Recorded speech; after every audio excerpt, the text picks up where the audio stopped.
The Haunting Tales of Dark Shivering. Dark Shivering, the village that lies on the border of England and Wales. The dead outnumber the living, and everyone has a ghostly tale to tell. Close your windows, lock your doors, and don't look under your bed. The Scarecrow. In 1974, a group of teenagers decided to camp out in a field that belonged to Dark Farm. Dark Farm was owned by the Monroe family, and in 1974, there were 3 generations of the family living at the farm. The teenagers decided to camp out in the furthest field from the farmhouse so as not to disturb the Monroe family, and to go undetected by passers-by. They didn't want to cause any trouble. They just wanted to hang out together, with a couple of cans of cider, stolen from their parents' house. The same thing all teenagers through the eras end up doing to some degree or another. When they arrived there late in the evening, they were taken aback to find the farmer had put a scarecrow up in the very field they had decided to camp in. The boys laughed at it, but the girls thought it was creepy. Casting shadows across the field. Whoever had made the thing had done a good job. It looked more like a Halloween prop than a handmade crow scarer. Under the shadow of the scarecrow, the teens struggled to put up the tent. It was much harder in the darkness than when they'd practiced in the daylight. After much swearing and arguing, finally the tent was up in a fashion. It probably wouldn't have been watertight considering the accidental rip that occurred on the one side, but it was early autumn and they weren't expecting rain.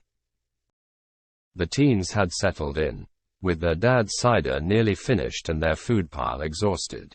One of the girls pulled out a Ouija board from her bag. They had used Ouija boards plenty of times before. I mean, they were a bestseller in children's board games. Their parents had bought them one for Christmas. So there was no need to worry about using one that night.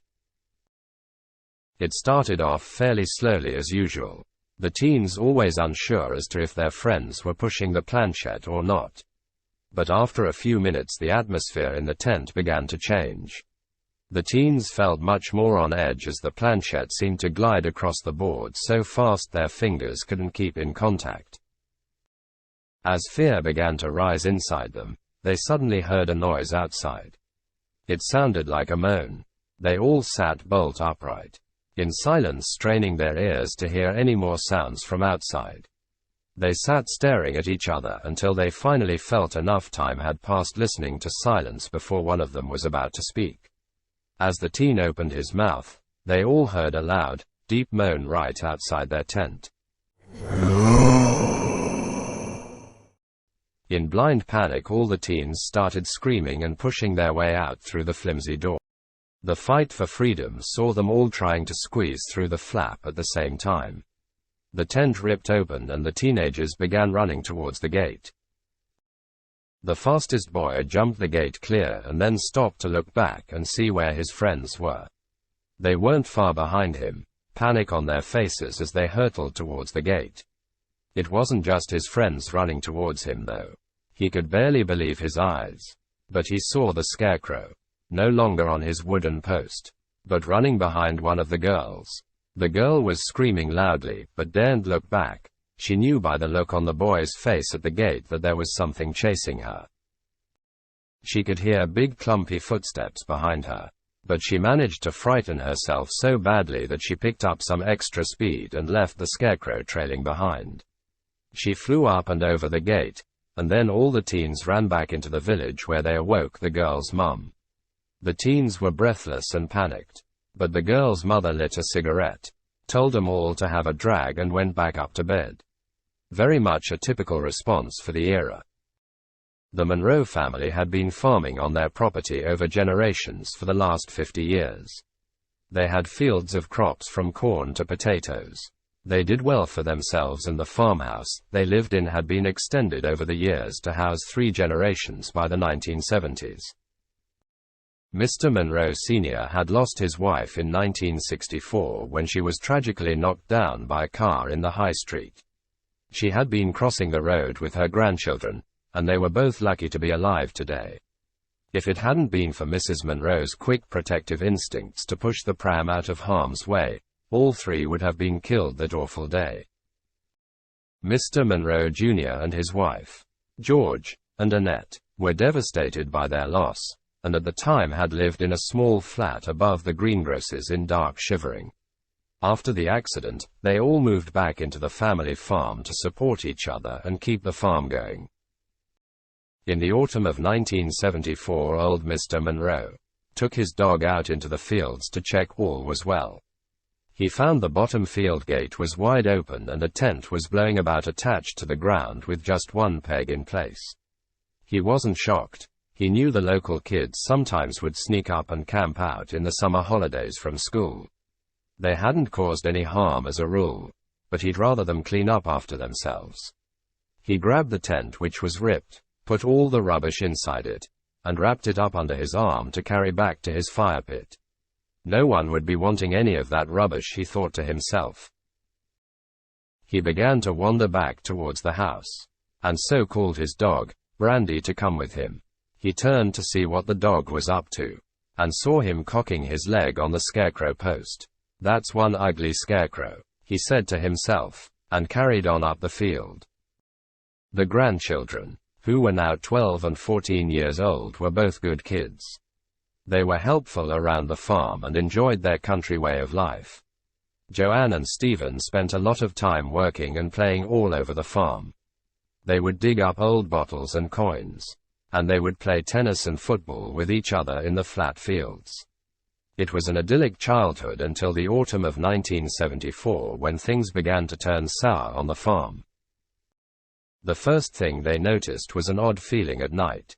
They would be doing all their usual chores before bed, but walking down the long corridor to the bathroom seemed scary.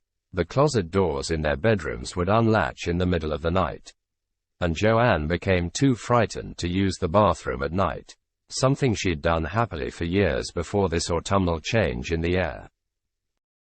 The children talked about it amongst themselves, often telling each other creepy things that had happened around the farm during the day. Their parents hadn't noticed anything, and neither had their grandpa. Stephen would lay in bed and listen as his closet door unlatched itself. It would creak open and then close again as if a draft was blowing it back and forth. Joanne would be frozen in fear in her bedroom alone, not wanting to leave her bed for fear of what was lurking underneath it. One night, Stephen heard the latch as usual on the closet open. He was both fed up and intrigued as to why it kept opening every night. And so he proceeded to climb out of bed and go and investigate the door. He touched it and moved it slightly with his hand, but he could see no reason as to how it was opening. He pulled the door open wide to look at the hinges in an attempt to find a fault with the door. But as he leaned into the closet, a dried-up leather-bound hand grabbed at his shoulder and pulled him in. Stephen began screaming as he looked into the face of the dirty old scarecrow his grandpa had put up in the field. He was terrified, but managed to pull free and escape to his parents' room.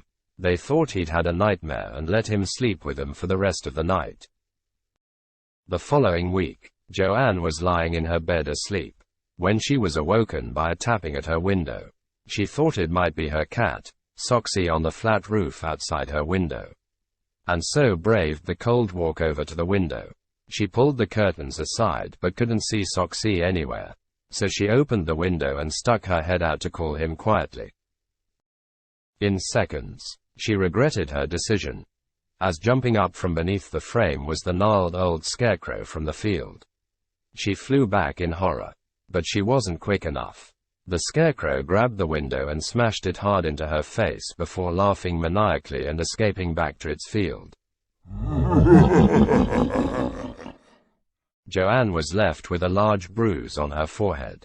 Both children were terrified to be alone anywhere on the farm, and so their parents felt they had to do something to calm their fears.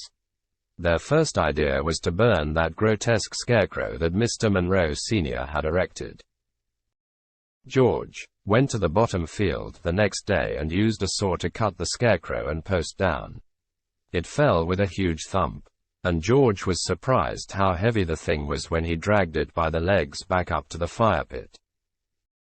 Goodness knows what his dad had made it out of, but he put it ahead of everything else to burn and set fire to it immediately. Stephen and Joanne were relieved to see the demonic thing go up in flames. They felt happier that they could feel at home again, although that night they decided to sleep together for safety, just in case. That night, however, as the Scarecrow's charred remains sat in the fire pit, both Joanne and Stephen were awoken by the most terrifying nightmare. The Scarecrow was now in ethereal form, and floating down from the ceiling above them, pinning them to the bed. They felt the rough leather and burlap as it pushed the air out of their lungs. As their screams attracted the attention of their parents, the Scarecrow disappeared, leaving the children kicking and crying for help. The Monroes felt at the end of their tether. Mr. Monroe decided to go back to the fire pit, cover the lot in petrol and set fire to any lasting parts of the creature. As he did, he grabbed the other pile of rubbish to be burnt, and threw it on top to make sure there was a real blaze going. To his surprise, as some canvas material melted through, he saw a Ouija board game poking out of the flames. He didn't know how it had gotten there, but as it caught fire he heard a loud scream come from the pit, and a whirl of wind dash up into the night sky. At all the commotion, Mr. Monroe Sr. had come out to see what was happening. He'd just passed the two children being comforted in the lounge by Annette, and now his son was having a midnight bonfire. "I'm burning your evil old Scarecrow," shouted George at his dad. His dad looked confused. "That's not my Scarecrow. I don't know where it came from." Both father and son were confused. After that night, the Ouija board and Scarecrow were no more. George emptied out the fire pit of all ashes and buried them all at the bottom of the field. The farm was peaceful once more, and even though old Mr. Monroe died in 1987, there are still 3 generations of Monroes living on the farm. If you are a paranut like me, please consider subscribing to my channel. There are plenty more ghostly tales to share, and you don't want to miss them. From imps to demons, vampires to ghosts and dogmen to poltergeists. Dark Shivering has them all.